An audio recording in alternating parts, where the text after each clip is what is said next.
Hello student. तो हमने कल देखा था अध्यारोपण का सिद्धांत। लास्ट क्लास में हम अध्यारोपण का सिद्धांत तक देख चुके हैं। हमने एक एग्जाम्पल भी करवाया था एक बल्ब को लेके। तो अध्यारोपण का सिद्धांत हमने क्या किया था, एक बार मैं फिर से बता देता हूँ। अध्यारोपण का सिद्धांत में देखा था कि हमारे पास अगर ऐसा निकाय आ जाता है जिसमें दो से ज्यादा आवेश हैं और हमें ये ज्ञात करना हो कि एक आवेश पर अन्य आवेशों के कारण कितना बल लग रहा है, कितना कूलाम बल लग रहा है, तो वो कैसे निकालते हैं। प्रत्येक आवेश के कारण अलग अलग कूलाम बल निकाल लेंगे, उनका क्या कर देंगे लास्ट में सदिश योग। तो यहाँ से ऐसे करके हम क्या निकाल सकते हैं, हम यहाँ से एक परिणामी जो बल लग रहा है वो निकाल सकते हैं। तो ये क्या कहलाता है, अध्यारोपण का सिद्धांत कहलाता है। तो हम यहाँ पे अब तक हमने कूलाम बल पढ़ लिया और हमने विद्युतशीलता का मात्रा, कूलाम नियतांक का मात्रा क्या होता है वो सब देख लिया। कूलाम बल क्या होता है, उसकी दिशा क्या होती है, सदिश योग क्या होता है, सदिश निरूपण क्या होता है, कैसे कैसे उसको करते हैं, उसकी दिशा किधर देखते हैं, वो सब देख लिया। अब हम एक अलग टॉपिक पे चलते हैं और जो कि इम्पोर्टेंट है, आगे के सारे डेरिवेशंस में उसके कुछ पार्ट काम आते जाएंगे। एक डेरिवेशन में एक पार्ट, दूसरे में दूसरा, ऐसे काम आते जाएंगे। तो इसलिए हम पहले ही उसको पढ़ लेते हैं। तो आज हेडिंग डालिए, सतत आवेश वितरण। सतत आवेश वितरण। सतत आवेश वितरण, इसको इंग्लिश में बोलते हैं कंटिन्यूअस चार्ज डिस्ट्रीब्यूशन। तो इंग्लिश का इतना जरूरत नहीं है। तो सतत आवेश वितरण, अब देखो मैं बता देता हूँ कि सतत आवेश वितरण होता क्या है।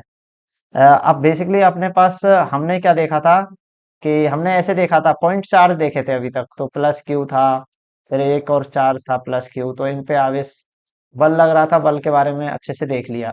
हमने यहाँ तक की देखा था कि आवेश आता कैसे है, दो वस्तुओं के घर्षण के कारण जब उनके बीच का जो ताप बढ़ता है उससे क्या होता है, आवेशों का स्थानांतरण होता है। ये उत्पन्न नहीं होता, ये आवेशों का क्या होता है, स्थानांतरण ही होता है।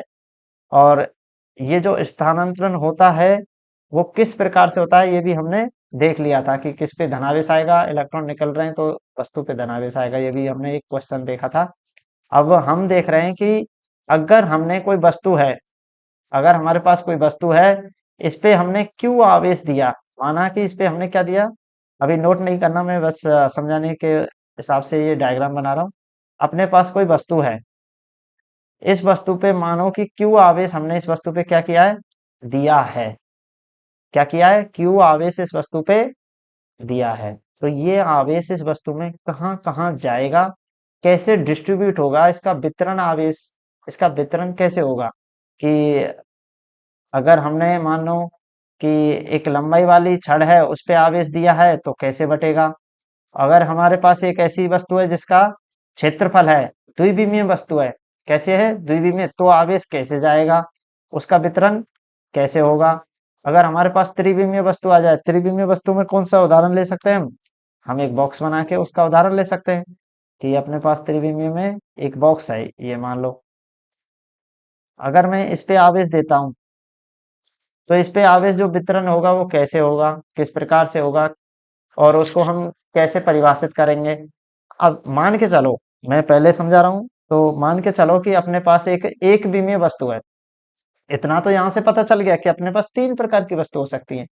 तीन प्रकार की कौन कौन सी, एक तो नंबर वन एक विमीय, तो हमने ये देखा था। एक क्या हो सकती है, एक विमीय, ये वाली हो गई। दूसरी दो विमीय, जिसमें दो बीमा। और तीसरी त्रिविमीय, जिसमें लंबाई भी हो, चौड़ाई भी हो और ऊंचाई भी हो। तो अपने पास तीन प्रकार की वस्तुएं पॉसिबल हैं। तो अब इन पे आवेश दिया जाए तो वो कैसे वितरित होगा। तो देखो, सबसे पहले मानो कि हमने एक विमीय पे आवेश दिया है क्यू। अब ये आवेश अगर इतना पास पास वितरित हो जाए, ये आवेश धनात्मक आवेश दिया है इस छड़ पर या इस एक लंबाई वाले वस्तु पर, एक विमीय वस्तु पर आवेश कैसा हो जाए, बिल्कुल पास पास, मतलब उसको अलग करना संभव ना हो। क्या करना संभव ना हो, बहुत पास पास है, बिल्कुल पास पास। तो मतलब इसको हम बोल सकते हैं कि ये कंटिन्यूअस है, लगातार वितरित हुआ है। क्या हुआ है, लगातार, इसमें गैप नहीं है कि कुछ आवेश यहाँ पे वितरित हुआ फिर यहाँ पे गैप आ गया, ऐसा नहीं है। अगर ये आवेश लगातार एक समान रूप से वितरित हो जाए तो हम इसको बोलते हैं कंटिन्यूअस डिस्ट्रीब्यूशन, सतत वितरण। सतत मतलब कोई उसमें कोई पैटर्न ऐसा वो नहीं है कि यहाँ से फिर डिस्ट्रीब्यूट हो गया कि इतना इसमें हो गया, इसमें इतना हो गया। तो ये आवेश अगर अलग अलग करने लायक ना रहे, सतत है, पूरा पैटर्न एक जैसा है और बिल्कुल भी इसको विभेद नहीं किया जा सकता, अलग पास पास है तो उसको दूर नहीं है, तो वो क्या कहलाएगा? सतत आवेश वितरण। इसी प्रकार से क्या है, अगर द्विविमीय वस्तु पे ऐसा कर दिया जाए तो द्विविमीय के लिए वो सतत आवेश वितरण हो जाता है, त्रिविमीय के लिए त्रिविमीय। अब हम इसके लिए कुछ पारिभाषिक शब्द हैं। एक विमीय पे है तो उसके आवेश वितरण के आवेश घनत्व को हम अलग से लिखते हैं, रेखीय आवेश घनत्व है, रेखीय आवेश वितरण है, तो हम इनको परिभाषित कर लेते हैं। तो मैं इसको मिटा देता हूँ एक बार यहाँ से, इसको मिटा देते हैं।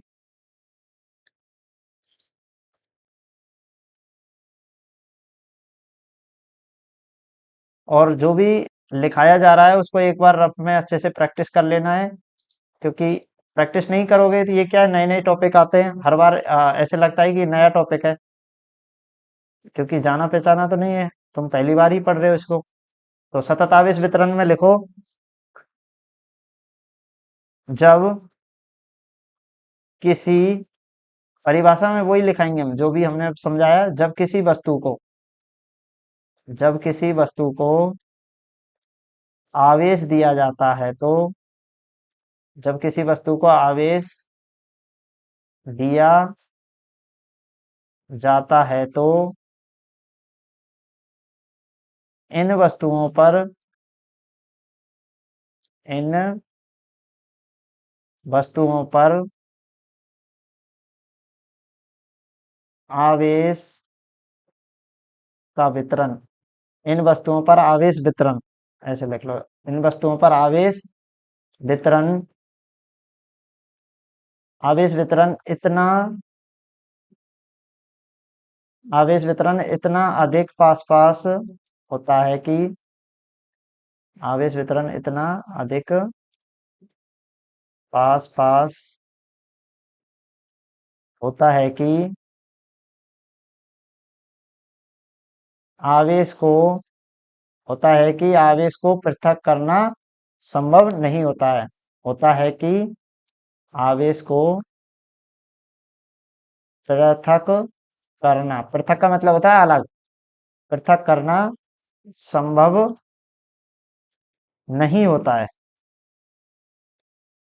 मतलब इस प्रकार से आवेश वितरित हुआ है कि उसको अलग नहीं किया जा सकता। तो अतः, तो इस प्रकार की वस्तुओं पर जो आवेश का वितरण होगा उसको क्या कहेंगे? सतत आवेश वितरण। तो इसमें लिख लो आगे, अतः वस्तुओं पर, वस्तुओं पर इस प्रकार के, वस्तुओं पर इस प्रकार के वितरण को, इस प्रकार के वितरण को सतत आवेश वितरण कहा जाता है। वितरण को सतत आवेश वितरण कहा जाता है, कहा जाता है। अब देखो हमने क्या कह दिया कि जब वस्तु पे हमने क्या किया है, सबसे पहले आवेश दिया है, परिभाषा याद रखना बहुत कठिन काम है, उसको समझ के लिखना बहुत सरल काम है। एक बार समझ गए तो इसका मतलब है कि आराम से तुम उसको लिख सकते हो, और याद रखना एज इट इज लिखा नहीं जा सकता, जो तुमने समझाया उसको अपने शब्दों में लिख सकते हैं। तो देखो यहाँ पे जब किसी वस्तु को क्या किया जा रहा है, पहले आवेश दिया जा रहा है, तो इन वस्तुओं पर क्या होता है, आवेश का वितरण इतना अधिक पास पास होता है, पास पास मतलब बहुत नजदीक नजदीक रहता है कि इनको पृथक नहीं किया जा सकता, करना संभव नहीं है। तो इस प्रकार का वितरण क्या कहलाता है? सतत आवेश वितरण कहलाता है। अब हमें पता है कि वस्तु कितने प्रकार की होती है, वस्तु तीन प्रकार की है, एक विमीय भी है, द्विविमीय और त्रिविमीय। तो इस हिसाब से ये वस्तु पे तीन प्रकार से वितरित होगा, तो ये भी लिख लेते हैं। इसमें ये भी लिख लेते हैं, वस्तुओं की, पैराग्राफ चेंज करके लिखना, वस्तुओं की आकृति वस्तुओं की आकृति के अनुसार सतत आवेश वितरण, आकृति के अनुसार सतत आवेश वितरण निम्न 3 प्रकार का होता है। निम्न 3 प्रकार का होता है। निम्न 3 प्रकार का होता है। अब देखो कौन कौन से होंगे वो प्रकार। 3 प्रकार मैंने बता दिए वैसे समझाते टाइम। पहला, रेखीय रेखीय आवेश वितरण। पहला क्या हो गया? रेखीय आवेश वितरण। अब इसकी परिभाषा से ही समझ गए होंगे कि रेखीय, एक एक भी में लंबाई पे जो आवेश वितरण होगा उसको रेखीय कहेंगे, पर हम इसको अच्छे से लिख लेते हैं। दूसरा क्या है? पृष्ठीय पृष्ठीय आवेश वितरण। आवेश वितरण ये पृष्ठ वाला है, द्विविमीय वाला। और तीसरा हो जाएगा आयतन आवेश वितरण। आयतन आवेश वितरण। अब यहाँ पे देखो समझने वाली बात है, याद रखने का क्या तरीका है। रेखीय मतलब एक लंबाई पे आवेश वितरण। पृष्ठीय कोई भी सतह है उस पे आवेश वितरण। आयतन, आयतन कब होता है? हमेशा आयतन तभी संभव है जब उसकी 3 विमाएं हों, लंबाई चौड़ाई ऊंचाई। तो ये क्या होगा? ये त्रिविमीय वाले आवेश पे, त्रिविमीय वाले वस्तु पे जो आवेश वितरित हो रहा है उस पे हम क्या निकालेंगे? आयतन वाला। अब हम इसको बारी बारी से समझते हैं। पहला हेडिंग डालो इसमें, फर्स्ट, रेखीय आवेश वितरण। जो भी डेरिवेशन होंगे आगे ये काम आएंगे। रेखीय आवेश वितरण।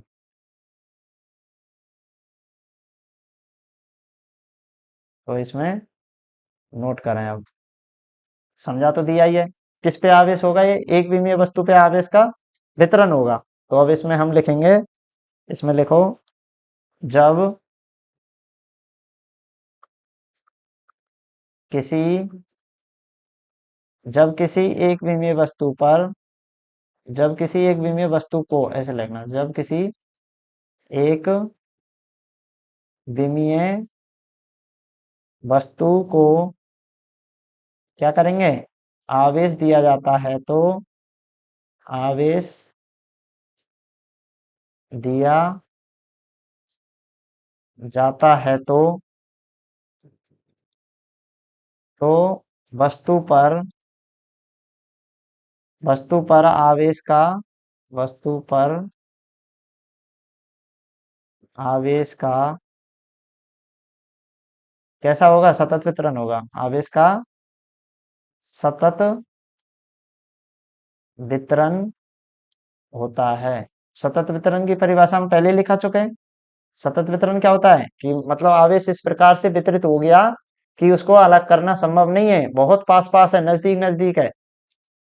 तो इसे अब क्या हुआ है? क्या कहेंगे इसे? इसे रेखीय आवेश तो इसे रेखीय आवेश वितरण कहते हैं। तो इसे रेखीय आवेश वितरण कहते हैं। क्या कहेंगे? रेखीय आवेश वितरण। अब एक उदाहरण लेते हैं और इसको समझते हैं कि कैसे है ये। देखो, अब एक कंडीशन मान लेते हैं। लिखो, किसी एल लंबाई को, किसी लंबाई में वेब ऐसा आएगा, किसी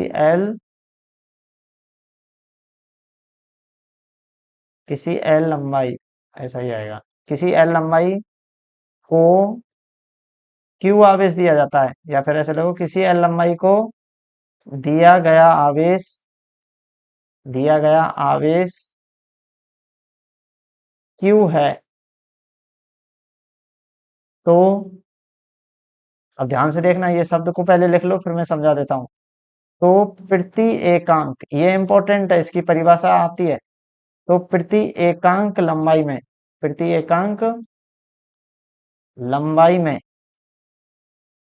किसी एल लंबाई को दिया गया आवेश क्यू है तो प्रति एकांक लंबाई में आवेश की मात्रा आवेश की मात्रा रेखीय आवेश घनत्व कहलाती है। रेखीय आवेश घनत्व कहलाती है कहलाती है। इसे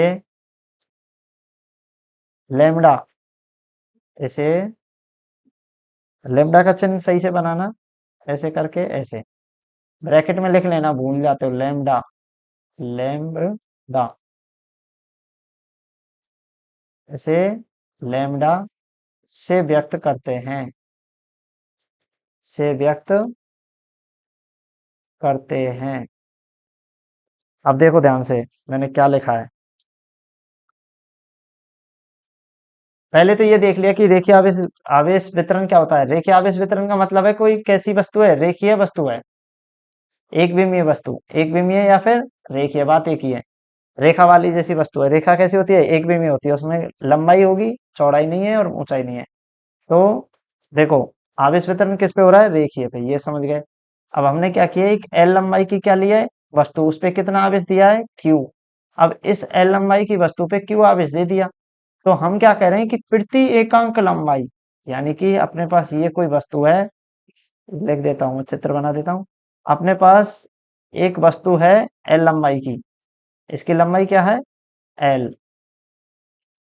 एल लंबाई की एक वस्तु है, इस पे क्या किया है, क्यू आवेश दिया है।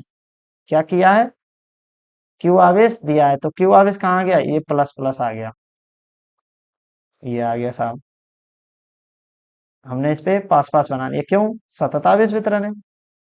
तो अब क्या कह रहे हैं कि इसकी प्रति एकांक लंबाई पर आवेश की मात्रा क्या कहलाएगी, रेखीय आवेश घनत्व। ये परिभाषा आती है कि रेखीय आवेश घनत्व क्या कहते हैं। ये घनत्व क्या होता है, जैसे हम द्रव्यमान बटे आयतन करते हैं ना, द्रव्यमान बटे आयतन घनत्व पढ़ा होगा तुमने। लेकिन यहाँ पे क्या है, आवेश घनत्व। तो द्रव्यमान की जगह क्या आ जाएगा, आवेश। अब वहां पे आवेश द्रव्यमान बटे आयतन करते हैं, यहाँ पे आवेश बटे क्या है, रेखीय लंबाई के हिसाब से देखना है, तो आवेश बटे क्या हो जाएगा, लंबाई। आवेश बटे लंबाई पर हम देख लेते हैं कैसे आता है। प्रति एकांक लंबाई पर कैसे है, प्रति एकांक लंबाई में आवेश की मात्रा। अब देखो मैंने 11th क्लास में एक बात बताई थी कि जब भी प्रति एकांक, प्रति जिसमें भी लगता है वो हमेशा नीचे आता है। प्रति सेकंड, प्रति एकांक क्षेत्रफल, प्रति एकांक लंबाई, तो हम क्या लिखते हैं, उसको नीचे लिखते हैं। तो देखो रेखीय आवेश घनत्व का क्या सूत्र बनेगा, रेखीय आवेश घनत्व किससे व्यक्त करेंगे, लैम्ब्डा से। लिखा क्या है, प्रति एकांक, यहाँ पे हमने लिखा है प्रति एकांक लंबाई, प्रति एकांक लंबाई में आवेश की मात्रा। देखो अब कैसे आएगा,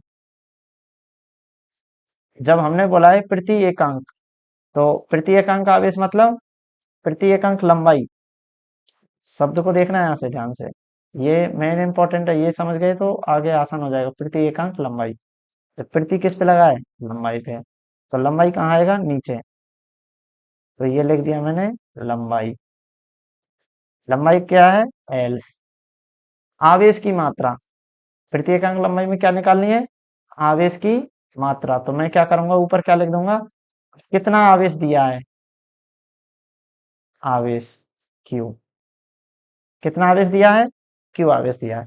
तो ये क्या हो जाएगा, रेखीय आवेश घनत्व हो जाएगा। कैसे आया, रेखीय आवेश घनत्व निकालने का हमने क्या देखा था, हमें पता था कि रेखीय आवेश घनत्व को कैसे परिभाषित करते हैं। कोई एल लंबाई की वस्तु है, उस पे क्यू आवेश दिया है, तो वो क्यू आवेश उस पे वितरित हो गया। अब हमें क्या चाहिए, प्रति एकांक लंबाई में आवेश की मात्रा। तो प्रति एकांक मतलब प्रति नीचे वाला आ गया, हर में इसको लिख दिया, और क्या मात्रा निकालनी है, आवेश की। तो रेखीय आवेश घनत्व का क्या सूत्र बन गया, लैम्ब्डा बराबर आवेश बटे एल। तो इसको और सही से लिख लेते हैं कि याद रहे इसको, लेमडा बराबर क्यू बटे एल। तो ये लेमडा बराबर क्या हो गया, क्यू बटे एल। इसको क्या बोलेंगे, रेखीय आवेश घनत्व। अब कोई इसका मात्रक बता सकता है, मात्रक बता सकता है कोई? देखो, क्यू, क्यू क्या है, वो आवेश, इसका मात्रक कूलाम। एल क्या है, लंबाई, लंबाई का मात्रक मीटर। तो अपना आवेश का मात्रक क्या बन गया, इसका मात्रक क्या बन गया, कूलाम बटे मीटर। तो इसका मात्रक क्या हो गया, कूलाम बटे मीटर। तो याद रहेगा ये, याद रखना आसान है, क्योंकि देखो मैंने क्या परिभाषित किया है कि प्रति एकांक लंबाई पर, जब रेखीय चल रहा है तो प्रति एकांक लंबाई पर आवेश की मात्रा क्या कहलाएगी, रेखीय आवेश घनत्व। इसको अंडरलाइन कर लेना, इसको हल्का सा ऐसा अंडरलाइन कर लेना, प्रति एकांक लंबाई में आवेश की मात्रा रेखीय आवेश घनत्व कहलाती है। मेन लाइन यही है। अब ये तो देखा था हमने एक एक विमीय लंबाई पर। अब इसके बाद अगला कौन सा टॉपिक है, देखो अगला है पृष्ठीय। अब अगली परिभाषा तो तुम बनाना सीख गए होंगे। पृष्ठीय वाला कैसे बनाओगे, पृष्ठीय वाला तो सीधा है सर, कि पृष्ठ पे आवेश दिया जाएगा, एक समान वितरित होगा, तो पृष्ठ में क्या रहता है, क्षेत्रफल। तो जो क्षेत्रफल में आवेश बनेगा एकांक क्षेत्रफल में, वही क्या कहलाएगा, पृष्ठीय आवेश घनत्व कहलाएगा। तो इसको भी लिख लेते हैं। तो इसको लिखो, दूसरा टॉपिक, दूसरा पॉइंट लिखो इसमें, ये हो जाएगा अपना, इसमें हेडिंग डालो, दूसरा नंबर, पॉइंट 2, पृष्ठीय, पृष्ठीय या क्षेत्रफल, पृष्ठीय या क्षेत्रफल आवेश वितरण, आवेश वितरण कैसा है, पृष्ठीय या फिर क्षेत्रफल आवेश वितरण। अब पृष्ठीय और क्षेत्रफल क्या है, मतलब कैसी वस्तु होगी, क्षेत्रफल किस में बनता है, द्विविमीय में। हमेशा क्षेत्रफल द्विविमीय, रेखीय एक विमीय, और आयतन हमेशा त्रिविमीय वस्तु का ही निकलता है। तो इसमें लिखो सेम है, जैसे ऊपर लिखा है वैसे ही लिखना है, बस क्या करना है, एक विमीय की जगह द्विविमीय, या रेखीय की जगह पृष्ठीय। तो इसमें लिखो, जब किसी द्विविमीय, द्विविमीय, जब किसी द्विविमीय वस्तु को आवेश दिया जाता है, आवेश दिया जाता है, तो वस्तु के पृष्ठ पर क्या हो जाएगा, इसका सतत आवेश वितरण। तो इस वस्तु पर, इस वस्तु के, ऐसे लिखना, इस वस्तु के पृष्ठ पर, पृष्ठ पर आवेश का सतत वितरण होता है, सतत वितरण होता है, सतत वितरण होता है। इसे पृष्ठ,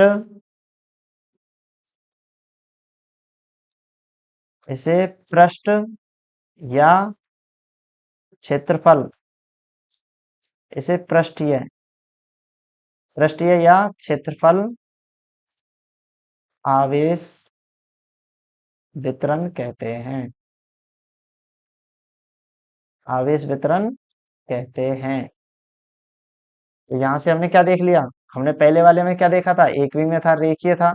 तो रेखीय में तो मतलब एक विमीय में, तो पृष्ठीय क्षेत्रफल आवेश वितरण क्या कहलाएगा, कि किस पे वस्तु को आवेश, कैसी वस्तु को आवेश दिया जा रहा है, द्विविमीय पे, और उस पे क्या हो रहा है, आवेश का क्या हो रहा है, सतत वितरण, मतलब पास पास उसका वितरण हो रहा है। तो कैसे होगा, वो अब हम नीचे लिखेंगे। तो उसमें क्या किया था, एल लंबाई को दिया था। अब हम क्या करेंगे, यहाँ पे क्षेत्रफल को आवेश देंगे। तो यहाँ पे लिखो, किसी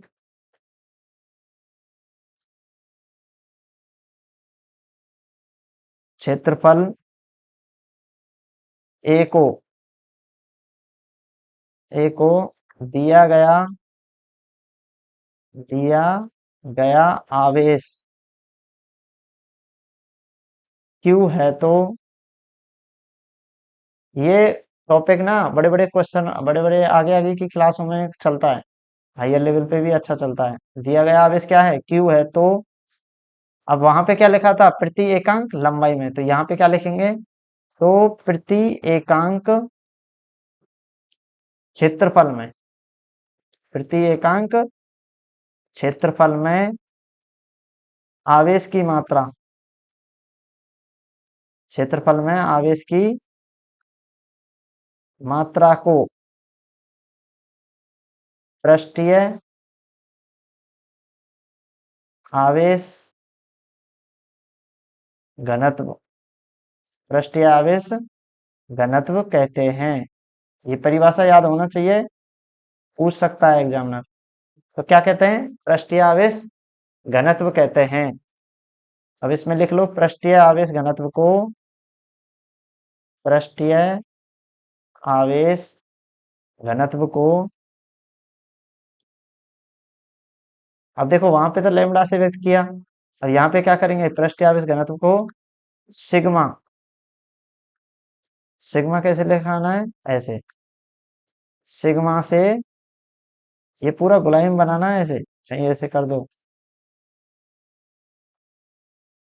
सिग्मा से, गहरा मत बना देना, मेरे से बन गया गहरा है, सिग्मा से व्यक्त करते हैं, व्यक्त करते हैं। इस चिन्ह का नाम क्या है, सिग्मा, ऐसे बनाना है, देख लेना ऐसे अच्छे से, कहीं ऐसा ना हो जाए कि वैसा बना दो। किससे व्यक्त करेंगे, सिग्मा से। अब देखो दोनों परिभाषाओं में अंतर क्या है, यहाँ पे तो प्रति एकांक लंबाई में आवेश की मात्रा निकाली गई है, और यहाँ पे क्या है, प्रति एकांक क्षेत्रफल, प्रति एकांक क्षेत्रफल में आवेश की मात्रा। अब तो फॉर्मूला भी आराम से बना दोगे, इतना मुझे विश्वास है। चित्र बना देते हैं, आवेश किस पे दिया है, कोई पृष्ठ पे, तो भी तो पृष्ठ निकलेगा, पृष्ठ पे मतलब सतह, तो हमने इस पे आवेश दिया, कितना दिया है, क्यू आवेश दिया है, क्यू आवेश दिया है, तो ये आ गया प्लस प्लस, पूरा कैसा है, सतत आवेश वितरण होगा, तो हमने पूरा इस पे क्या कर दिया है, प्लस प्लस बना देंगे, तुम भी साथ साथ बना लेना। अब मैंने प्लस प्लस क्यों लिया, ये माइनस माइनस भी ले सकते थे, क्यों, आवेश दोनों तरीका के होते हैं, दो प्रकार के होते हैं, एक तो धनात्मक धनावेश और ऋणावेश, ये हमने स्टार्टिंग की क्लास में देखा था ना, ये हो गया, लिख दिया। अब इसका क्षेत्रफल क्या है, कितने क्षेत्रफल पे दिया था हमने, हमने दिया था क्षेत्रफल ए था उसका, ऐसी वस्तु को आवेश दिया था जिसका क्षेत्रफल क्या है, ए, और ये बात हम लिख चुके हैं, देखो क्षेत्रफल ए को दिया गया आवेश क्या है, क्यू, लिख लिया। अब हमें क्या करना है, इसका निकालना है पृष्ठीय आवेश घनत्व, देखो हमें क्या निकालना है, पृष्ठीय आवेश घनत्व, इसे पृष्ठीय आवेश घनत्व कहते हैं। तो किसको कहते हैं, देखो इसको पृष्ठीय आवेश घनत्व कहते हैं। अब इसमें क्या करेंगे, हम इसमें फॉर्मूला लिखेंगे इसका, देखो याद नहीं रखना है, समझना है। तो हमने लिखा पृष्ठीय आवेश घनत्व, आवेश घनत्व किससे व्यक्त करते हैं, सिग्मा, सिग्मा बना दिया साहब। अब लिखना क्या है, हमने क्या देखा इसमें परिभाषा में, हमारी परिभाषा में था प्रति एकांक क्षेत्रफल, तो प्रति वाली चीजें कहाँ आती है, नीचे, प्रति एकांक समय, प्रति एकांक क्षेत्रफल, तो ये क्षेत्रफल कहाँ आएगा, नीचे, तो मैं क्या करूंगा, इसको यहाँ पे लिख दूंगा, नीचे लो भाई, क्षेत्रफल, क्षेत्रफल कितना था, ब्रैकेट में ए लिख लिया। अब क्या निकालना है, आवेश की मात्रा, तो आवेश की मात्रा निकालना है, तो आवेश कहाँ जाएगा, ऊपर, जो दिया गया है आवेश वो कितना है, क्यू। अब इसको हम अलग अलग लिख देते हैं चिन्हों में, सिग्मा बराबर क्यू बटे ए, तो ये क्या हो जाएगा, पृष्ठीय आवेश घनत्व, क्या हो जाएगा, पृष्ठीय आवेश घनत्व। अब इसका मात्रक कौन बताएगा, कैसे कैसे निकालेंगे, देखो आवेश, इसका तो मात्रक कूलम, और ए क्या है, क्षेत्रफल, और क्षेत्रफल कैसे होता है, मीटर स्क्वायर, लंबाई का स्क्वायर होता है, तो क्षेत्रफल का मात्रक मीटर स्क्वायर, और ऊपर क्या है, कूलाम। कूलाम अपॉन में मीटर स्क्वायर क्या हो जाएगा इसका, मात्रा। कूलाम अपॉन मीटर स्क्वायर, तो ये क्या हो जाएगा इसका, मात्रा। तो यहां तक हमने क्या सीख लिया, हमने सीखा यहाँ पे कि अपने पास दो प्रकार के आवेश घनत्व हम पढ़ चुके हैं। पहला रेखीय आवेश घनत्व, दूसरा पृष्ठीय आवेश घनत्व। रेखीय आवेश घनत्व क्या होता है, रेखीय आवेश घनत्व केवल हम एक विमीय लंबाई पे परिभाषित करते हैं, एक विमीय वस्तु पे परिभाषित करते हैं। और वो कैसे था, वो लैम्डा से व्यक्त किया था, देखो ये था Q बटे L, कूलाम पर मीटर। ये याद होना चाहिए, हिट याद होना चाहिए। ऐसा नहीं होना चाहिए कि भूल गए, कुछ भूलने जैसा ही काम है ही नहीं इसमें। एक एक ही याद रख लेना कि आवेश का वितरण सतत होगा, सतत होगा, एक लंबाई पे हो रहा है, एक पृष्ठ पे, और एक तीसरा होगा, अब मैं पढ़ाऊंगा वो आयतन पे होगा। तो यहाँ पे लिखो तीसरा वाला, ये भी क्लियर कर लेते हैं, एक साथ हो जाएंगे तीनों तीनों। थर्ड पॉइंट, इसमें क्या आएगा, आयतन। नोट्स साथ साथ बनाते रहना, आवेश घनत्व। अब देखो इसमें आगे से तुम खुद ही बता दोगे कि इसमें क्या लिखने वाले हैं। अब आवेश, अब इसमें कौन सी वस्तु आएगी, द्विविमीय, एक विमीय, कौन सी आएगी, ना द्विविमीय ना एक विमीय, इसमें आएगी त्रिविमीय। लिखो, जब किसी त्रिविमीय, अगर समझ नहीं आए तो वीडियो को दोबारा देख लेना, वस्तु को आवेश दिया जाता है, आवेश दिया जाता है तो, दिया जाता है तो इसके संपूर्ण आयतन में, संपूर्ण आयतन में आवेश समान रूप से, समान रूप से वितरित हो तो, वितरित हो तो इसे आयतन आवेश घनत्व कहते हैं, आयतन आवेश घनत्व कहते हैं। किसको कहेंगे, जब हमने कोई त्रिविमीय वस्तु ली, उस पे क्या किया, आवेश दिया, और वो आवेश क्या होगा, उसके संपूर्ण आयतन में समान रूप से वितरित होगा। ध्यान रखना मैंने क्या लिखा है, वितरित हो तो, वितरित हो तो मतलब ऐसी संभावना भी है कि नहीं भी हो सकती।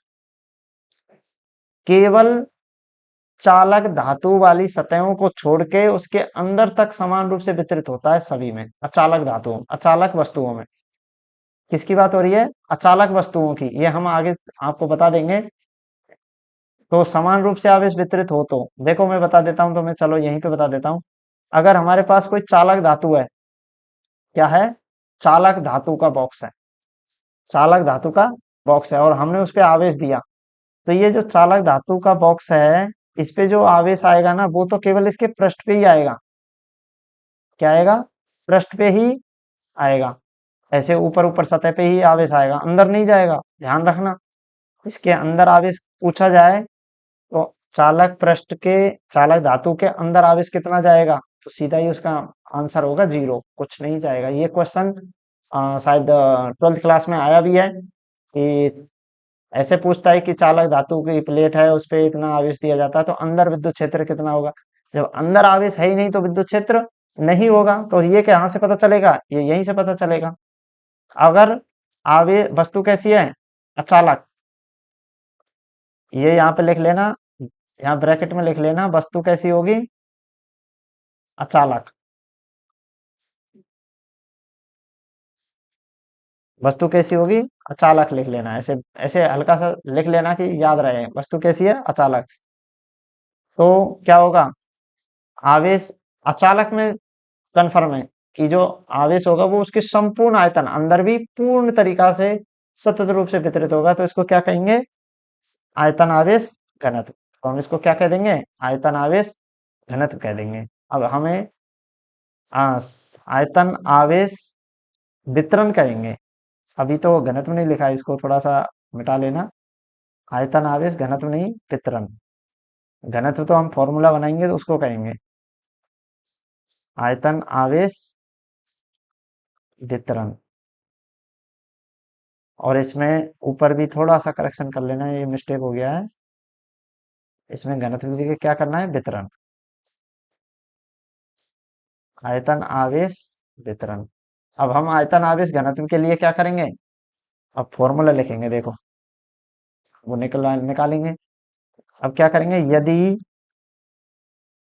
बी आयतन पर, यदि बी आयतन पर, आयतन को जैसे हम लंबाई पे देते थे, अब यहाँ पे क्या कर रहे हैं, आयतन को दे रहे हैं। यदि बी आयतन को दिया गया आवेश, तुलना करना एक बार कि तीनों परिभाषाएं एक जैसी हैं क्या, हल्का सा अंतर होगा। दिया गया आवेश Q है तो प्रति एकांक, प्रति एकांक आयतन पर, आयतन में, वहां पे लंबाई देखा था, फिर क्षेत्रफल देखा, तो यहाँ पे क्या है, आयतन। प्रति एकांक आयतन में आवेश की मात्रा, आवेश की मात्रा क्या कहलाएगी, आवेश आयतन में आवेश की मात्रा, आवेश की मात्रा को आयतन आवेश घनत्व कहते हैं। आयतन आवेश घनत्व कहते हैं। इसे किससे व्यक्त करेंगे, देखो इसे रो, रो इंग्लिश में RHO करके लिखना है, रो। हिंदी में लिखना चाहे उसको ऐसे लिख लेना, रो कहते हैं। इसको रो ही बना लेना, इसको रो कहते हैं। तो समझ में आया यहाँ तक। अब देखो आयतन आवेश घनत्व कैसे बनेगा। अपने पास एक वस्तु ले लेते हैं, त्रिविमीय। ये त्रिविमीय, और त्रिविमीय तो बनाना आसान है, तुमने बनाया भी होगा। बॉक्स बनाना तो आता ही है, सबने भी बनाया है। ये बॉक्स बनाया मैंने, ये त्रिविमीय बॉक्स बना लिया। अब आवेश दिया तो वो आवेश क्या होगा, इसके अंदर पूर्णतः सतत रूप से वितरित हो जाएगा, देखो।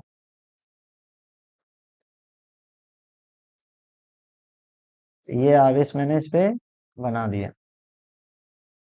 आप चित्र बना लो साथ साथ। पूरे संपूर्ण पृष्ठ के अंदर बाहर सतह सभी जगह आवेश जाएगा। तो हमने इसको सभी जगह कर दिया है। आवेश का वितरण सभी जगह समान रूप से होने की वजह से ही हम इसको क्या बोलते हैं, सतत आवेश वितरण। पूरा अच्छे से बनाना, लगना चाहिए कि पूर्णतः आवेश वितरण हुआ है। तो इस पे कितना आवेश दिया, क्यू, क्यू आवेश दिया। इसका आयतन कितना है, आयतन हमने क्या माना है, बी है। तो मेरे को फॉर्मूला बता सकता है कोई, फॉर्मूला निकालना तो आसान है, क्योंकि हम पहले भी दो फॉर्मूले निकाल चुके हैं। तो अब किसका फॉर्मूला बनेगा, आयतन आवेश घनत्व का। आयतन आवेश घनत्व, इसको किससे व्यक्त करते हैं, रो। ऐसे रो चिन्ह बना दिया। अब इसमें क्या लगेगा, प्रति एकांक क्षेत्रफल। परिभाषा देखो, परिभाषा से ही फॉर्मूले बनते हैं। प्रति एकांक आयतन, तो हम आयतन को नीचे रख देते हैं। ये लो सर, हमने नीचे रख दिया आयतन। इसको किससे व्यक्त करेंगे, बी से। ऊपर क्या आएगा, आवेश, तो हमने ऊपर आवेश क्यू कर दिया।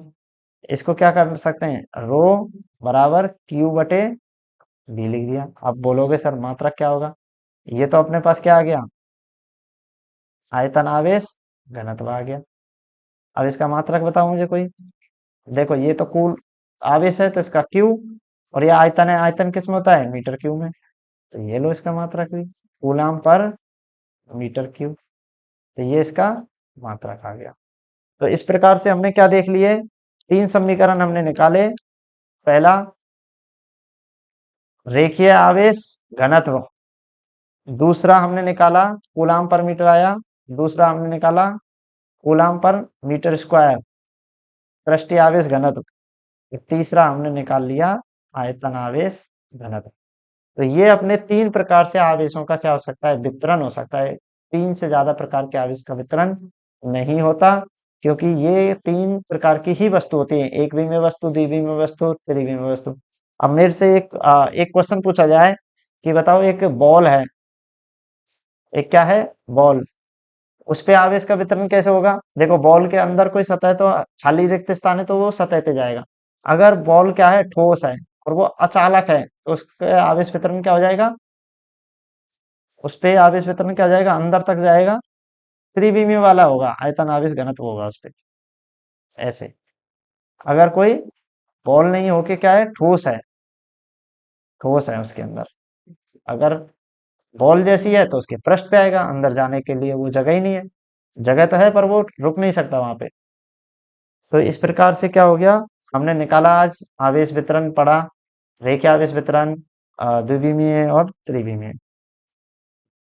तो प्रैक्टिस करते रहें इसको, और रफ में एक बार इसको फॉर्मूले और डेरिवेशन देख, डेरिवेशन तो नहीं है, परिभाषा ही है, परिभाषा से ये फॉर्मूला बन जाएगा। ठीक है, तो अगली क्लास में मिलते हैं।